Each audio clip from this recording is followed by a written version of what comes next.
Bờ chấm rắn bờ nhiệt nhóm bờថ្ងៃនេះគឺខ្ញុំកណាអាត្មាមានពាក្យមួយជាពាក្យខ្មែរខ្លីទេដែលយើងធ្លាប់តែប្រើ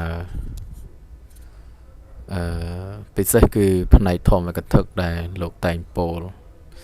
ខាងទ្វេវហាសារស័ព្ទរបស់លោកហ្នឹងលោកប្រើពាក្យថាបើសិនជាខ្មៅឲ្យដូចព្រីង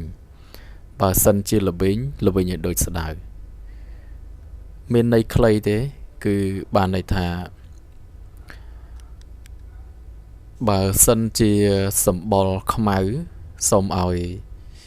ខ្មៅតែរូបទៅចោះប៉ុន្តែសូមឲ្យមានចំណេះជំនាញអាចប្រើការបានហ្នឹងហើយมันខុសពីព្រីងខ្មៅមែនប៉ុន្តែមានតម្លៃថ្លៃអាចចិញ្ចឹមយើងបានហ្នឹងហើយយើងអាចលក់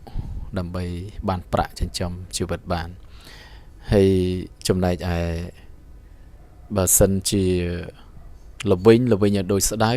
គឺបានន័យថាមនុស្សយើងបើសិនជាហ្នឹងហើយមាត់អាក្រក់